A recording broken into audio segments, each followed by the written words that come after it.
இந்த சபை எப்படி இருக்கணுமாம்?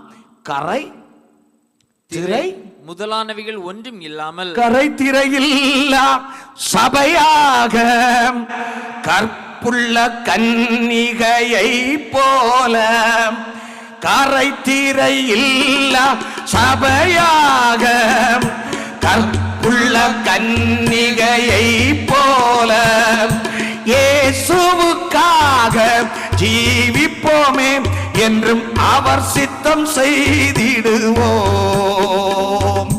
மனவாட்டியாகிடுவோம்.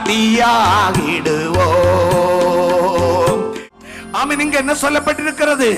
கரை திரை இல்லாத சபையாக, கற்புள்ள சபையாக தனக்கு முன்னே அவர் நம்மை மகிமையோடு நிறுத்துவார். ஸ்தோத்திரம். அதுக்காகத்தான் அவர் ரத்தம் சிந்தினார், அதற்காகத்தான் அவர் நமக்கு உயிரை கொடுத்தார், அதற்காகத்தான் அவர் நம்மை ரட்சித்தார். இன்றைக்கு நாம் அவருடைய பிள்ளைகளாக மாற்றப்பட்டிருக்கிறோம், அவருடைய ஆலயமாக நாம் மாற்றப்பட்டிருக்கிறோம். ஆமே, ஆலயம் அது பரிசுத்த ஆலயம். ஹல்லேலூயா, ஹல்லேலூயா. அது ஜெப ஆலயம். ஆமென். அது கள்ளர் குகையாக இருக்கக்கூடாது. ரட்சிக்கப்பட்ட கர்த்தருடைய பிள்ளை, நீ தேவனுடைய ஆலயம், அது பரிசுத்த ஆலயம், அது மகிமை நிரம்பும் ஆலயம். அது கள்ளர் குகைகளாக மாற்றப்படக்கூடாது.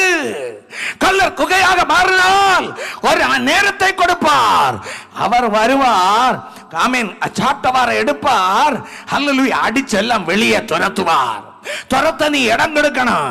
இல்ல துரத்தினாலும் மறுபடியும் நீ பழைய வேலை தான் செய்வேன்னா அவர் பார்த்து சொல்லுவார், கல்லின் மேல் கல்லு நிற்காத காலம் வரும், இடிக்கப்படும் காலம் வரும்.